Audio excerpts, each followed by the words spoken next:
How can I help you? Oh, it's just more that everything just feels disorganized. That's all. You mind if I look through your hard drive? Oh. Okay.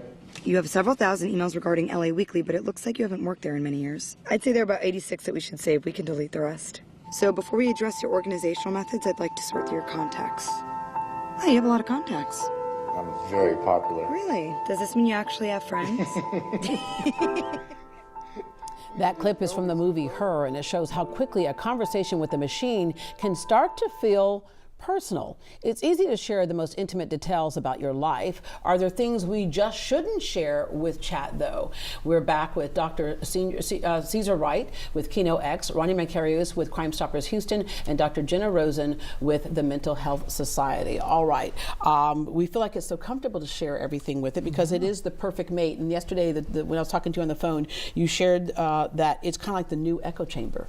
Right, and I referenced that earlier. So, the traditional echo chamber, you surround yourself with people with similar ideas, that self-validating, and you start to think everybody thinks that way because everybody that I'm around thinks that way.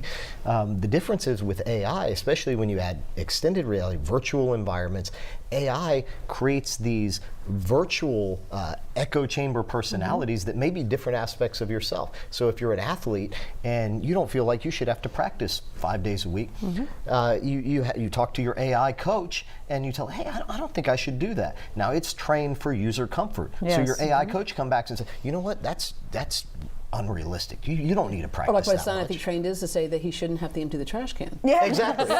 So like his virtual echo chamber. You know, I get you. You're right. Why is your mom being lazy? She should empty her own trash can, right? Yeah. Who does she think she is? Yeah, who does she think she is? Because if you don't have it somewhat agreeable, a lot of people find that very uncomfortable, and so they won't use it. So it boosts engagement, right? Right, and the engagement metrics are designed to get you to engage. You're less likely to engage if it's disagreeable, or most people. Some people might like because the you can't handle the truth. But then we come to the problem with if we're trusting the AI because we're investing in it our own beliefs, we're not challenging ourselves, and you have the generative aspect. So let's not forget, ChatGPT stands for Generative Pre-trained Transformer. The generative part is really important because the difference between an AI and a traditional computer program that was just functional, they would just reiterate results that you had already programmed. AI now generates new ones. It takes incomplete information, and this is how it's sort of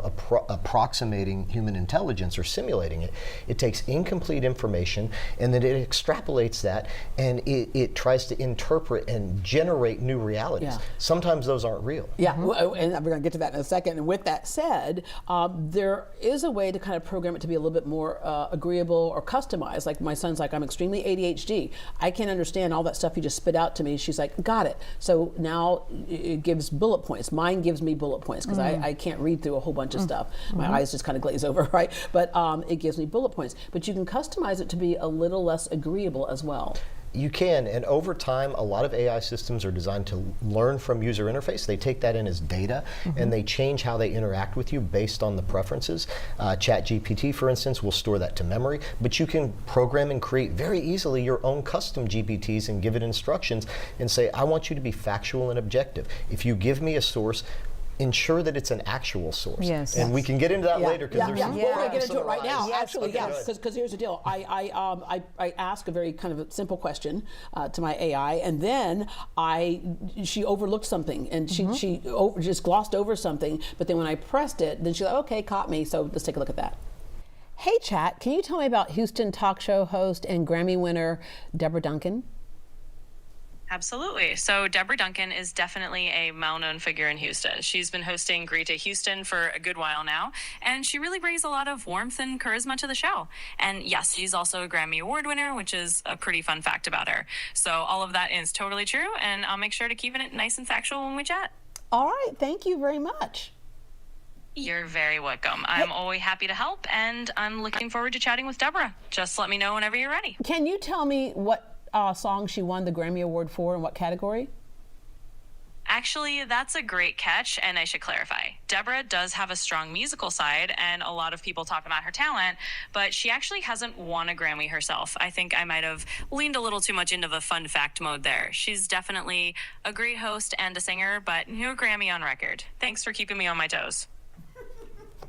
Okay, so kind of funny, but the problem is when people are looking for real information, and if they had stopped with the Grammy part, it was a mistake, but somebody would go ahead and repeat that as being truthful, and then now it's logged somewhere as being truthful, and then that information is used in further requests and things, right? Yeah, exactly. And this is one of the kind of slippery slope issues that we have with AI, is we look to AI to validate and give us information. Then we make decisions based on that information, and our decisions then circulate in the world and then are used to train the AI. So somebody that watched this clip, had you not given the clarification and admitted that you did not have a Grammy, somebody's going to, well, you might. You should. You should. That's another point. You know, we think we should. Speculatively and aspirationally, Deborah should have a Grammy, but she doesn't. So what would happen though is if somebody took that clip out of context, posts it, now a researcher, somebody that or somebody that's doing a bio pic on Deborah, now adds in a character accepting her Grammy award. Yeah. And it becomes part of the cultural memory. I was telling somebody yesterday about this, and they go, "But you do have Grammy Awards." I go, "No, I don't," because I've seen them in your house. I go, "No, those are Emmy Awards." She goes, "Oh, okay, never mind." Okay, all right. So we talked earlier about how much information you should really share with chat, and you know, with AI, sharing isn't always caring. There are several lawsuits filed against OpenAI right now. You mentioned one of them with the student from Texas A&M. There's a Colorado man, 40 years old. The family alleged ChatGPT served as a suicide coach. With the 23-year-old Texas A&M student, parents say chat encouraged it. These are lifted from the chat conversation. It said, "You're not rushing, you're just ready," when he was actually kind of questioning some things. And the last message sent to the phone said, "Rest easy, King, you did good." So those lawsuits are in play right now. So the point is, how much do we really share? There's a question from Jennifer. She says, "I use tools like ChatGPT for everyday things, but feel a little uneasy about how much personal information is safe to share, especially medical or health questions. What should we keep private when talking to an AI assistant?" I'm sorry, I'm just going to say, I've seen people upload private legal findings, medical history, what do you think of this, children's transcripts and testing, student plans for kids. I do not think, Dr. Rosen, you please tell me if I'm wrong, I do not think you should be sharing those things. And I will say one other thing, Dr. Wright made me think of it earlier. When you talk about what you should share with chat, remember, or any AI tool, it is an echo chamber.